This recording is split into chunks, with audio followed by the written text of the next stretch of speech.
కర్కాటక రాశి వాళ్ళకి. కర్కాటక రాశి యొక్క నక్షత్రాలు పునర్వసు నక్షత్రం 4వ పాదము, పుష్యమి నక్షత్రం యొక్క 1, 2, 3, 4 పాదాలు మరియు ఆశ్లేష నక్షత్రం 1, 2, 3, 4 పాదాల వాళ్ళకి ఈ యొక్క గ్రహస్థితి ప్రకారము జనవరి 5వ తేదీ నుండి 11వ తేదీ వరకు సాధారణమైనటువంటి గ్రహస్థితే కనిపిస్తుంది ఈ వారమంతా కూడా. మరియు మీ యొక్క గ్రహస్థితి ప్రకారం రవి మరియు బుధుల యొక్క కలయిక వల్ల ఉపయోగకరంగా ఉండే అవకాశాలు కనిపిస్తూ ఉన్నాయి. మరియు స్త్రీలకు కొంత అనారోగ్య సమస్యలు అనేవి వచ్చే అవకాశాలు కనిపిస్తూ ఉన్నాయి. మరియు పురుషులకు మాత్రం అంత ఇబ్బందికరమైనటువంటి పరిస్థితులు మాత్రం గోచరించడం లేదు. జీవిత భాగస్వామి విషయంలో మాత్రం కొంత ఇబ్బందులు, అనారోగ్య సమస్యలు వచ్చే అవకాశాలు కనిపిస్తూ ఉన్నాయి. కర్కాటక రాశి వారి యొక్క జీవిత భాగస్వామి విషయంలో, ఆరోగ్య విషయంలో కొంత శ్రద్ధ పెట్టడం చాలా ఉత్తమం.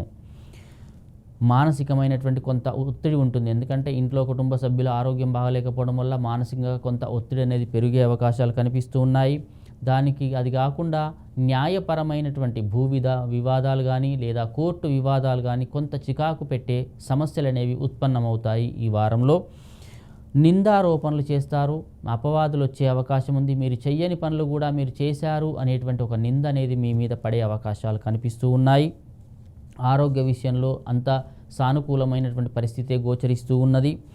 మరియు మీరు పని చేసేటప్పుడు ఏది అవసరము, ఇంతవరకు చెయ్యాలి, ఏమి చెయ్యాలని 1కి 2 సార్లు ఆలోచించి ఆ పనులు పూర్తి చేస్తేనే కొంత ఉపయోగకరంగా మీకు కనిపిస్తూ ఉన్నది.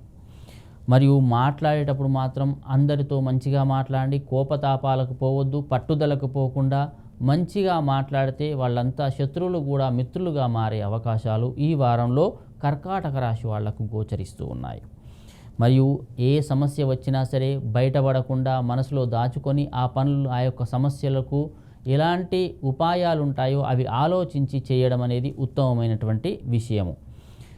మీరు మౌనంగా ఉండండి, దానివల్ల మీకు మంచి ఆలోచనలు అనేటువంటి కలిగే అవకాశాలు కనిపిస్తూ ఉన్నాయి. మీ తొందరపాటు నిర్ణయాల వల్ల మాత్రం కొంత ఇబ్బందులు కలిగే అవకాశం ఉంది. కాబట్టి తొందరపాటు నిర్ణయాలు తీసుకోకుండా మౌనంగా ఆలోచించి ఏ పనికి ఎంత చేయాలి, ఏవి చేస్తే బాగుంటుంది అనేటువంటి ఒక విషయాన్ని గుర్తుపెట్టుకొని చేస్తే మాత్రం చాలా ఉత్తమంగా ఉంటుంది. మరియు వృత్తి వ్యాపారాల్లో మాత్రం కొంత ఆలస్యం అవుతుంటుంది. ఏ వ్యాపారం చేసినా, ఏ వృత్తిలో కానీ కొంత ఆలస్యం కానీ కొంత ఇబ్బందులు కానీ వచ్చే అవకాశాలు కనిపిస్తూ ఉన్నాయి. కాబట్టి వీళ్ళందరూ కూడా కాలభైరవ అష్టోత్తరం చేసినట్టయితే చాలా మంచి జరిగే అవకాశాలు కనిపిస్తూ ఉన్నాయి. మీ అదృష్ట సంఖ్య 9.